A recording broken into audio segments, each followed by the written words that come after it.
Hi, everybody. This is Kevin, a CPA that does financial planning, and today I'm going to talk about the election next year. I'm going to do everything I can to not be political. You see, Charlie and I believe that companies, great American companies, great international companies, will do very well in the future, regardless of what the political climates may be short term. That there'll be new technologies, there'll be new services that are available. I mean, if you look at the last 20 years, it is amazing, not just the smartphone, but it is amazing some of the technologies and services that we have now. I remember the drive-through was a great technology at one point. Now you can just kind of snap your fingers and something falls into your hand. I mean, it's incredible. So if you're going to be an investor, you have to have some type of positive belief in the future. And Charlie and I do.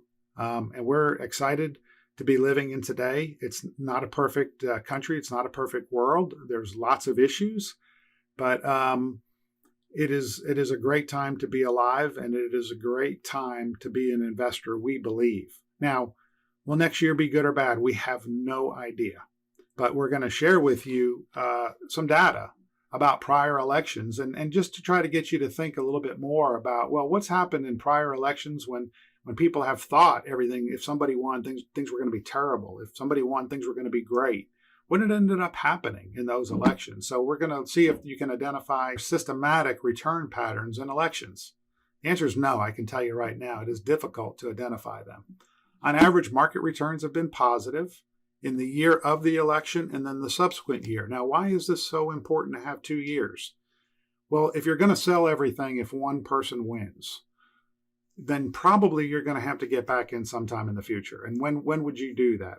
And then the third thing is something a little bit more nuanced, and I think it's kind of interesting that market expectations associated with election outcomes, that is, are embedded in security prices. Now, what the heck does that mean? Well, it means that as we sit here today, all of our hopes, all of our history, all of our anxieties, all of our thoughts about what's going to happen if this person or this person wins, it's already in the prices, okay? The collective wisdom, if you will, of markets has said the prices are this. Now, are the prices right? Who knows?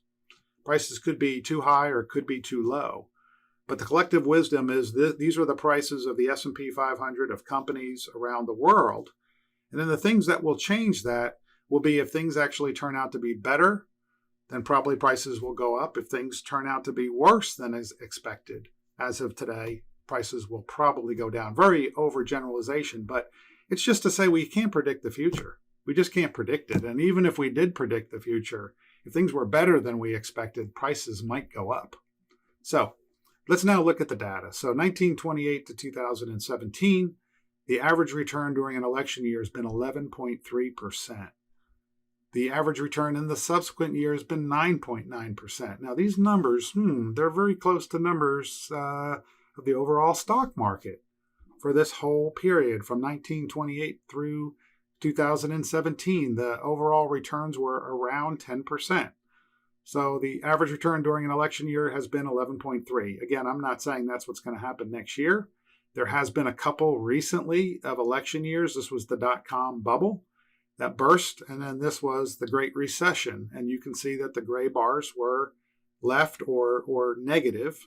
Most of the years you see the gray bars are positive. So if you get out before or during an election year, you may miss out of the returns. Now, the returns in the subsequent years, there is more negative returns in the year after. I guess people disappointed about maybe what the person started to do. I don't know, but it may not be. So this is more important, what Charlie and I believe is more important, and that's what are the returns during the presidential terms.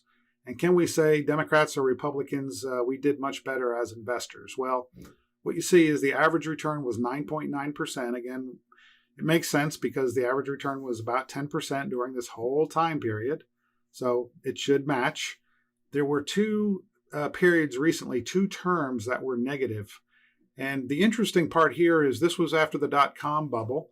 And there was 10 years when the S&P 500 was negative over a 10-year period. It was negative 1.3% over a 10-year time period. But for the most part, blue or red returns were positive. Now, what about in the world? Okay, we have an election here, but we have money invested overseas. This is the IFA index, which is the Europe, Australasia, Far East. Again, during election years, 6% positive return on average. Average return after the election year was 14.5. There were a few gray negatives, which, election year negatives. And because this is less years, that's the reason why this extra gray here actually caused the returns to be lower than the average 10%. But the subsequent years were up 14.5. So not a lot we can systematically measure using that data. Once again, during these time periods, if you were an investor, you earned 8.4% by staying in it.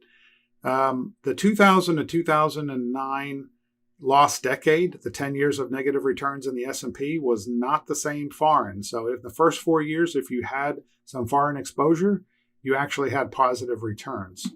And then when we look at emerging markets, we love to look at emerging markets. Again, the data set is even shorter. And these two negative election years bring the positive return down to 3.8. The average year subsequent to the election, the year after the election, was 34.4%, pretty tremendous. And then emerging markets was 10% on average.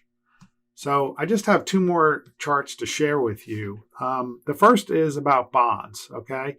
So bonds are kind of interesting because it's something to the effect that bonds help you to sleep well and stocks help you to eat well because stocks actually have higher returns, something to that effect. But having bonds in a portfolio, if you're super nervous or you don't want to have major negative returns in a certain year, well, then bonds can help. And you can see that in all election years that were measured back to 76, bonds have been positive in the election year. Now, there was one year subsequent to the election where bonds were negative. But if you own high quality treasury bills, treasury bonds, really high quality stuff, typically if stock markets do crash, I say typically, bond markets will increase a little bit and they can help offset major downturns. So talk to us about bonds. And then the final thing is, Lisa is our business development person, learning a lot about investing, really excited about investing and financial planning. And she said she likes to see these longer term charts because so many times we get very myopic with, hey, this 1 year. But if you're going to be an investor in equities, there are going to be bad days, like whatever. There's going to be bad days. I mean, there just are. The returns are going to be negative sometimes. But $1 invested, if you were alive in 1926, is worth, that dollar is worth about $8,000, $7,000, $8,000, $9,000 today. And again, you can see that business found a way during all these different presidencies, the good, the bad, and the ugly, to have a positive return on equity. Now, there were time periods where, yes, it was sideways. And that was probably the time that people got very frustrated. But overall, blue or red, it's been great to be an American investor. And so I'll just sign off by saying that if you're really worried about the election, let's talk. Let's look at your asset allocation. Let's look at what could happen with the Great Recession or even worse. And if you want to increase your bonds a little bit, I think that would be okay. I don't think wholesale changes just because of fear are warranted, but you have to live your life in a way that makes you feel comfortable. So anyway, that's it for now. Everybody, thanks for watching. And if you have any questions, please let us know. Bye.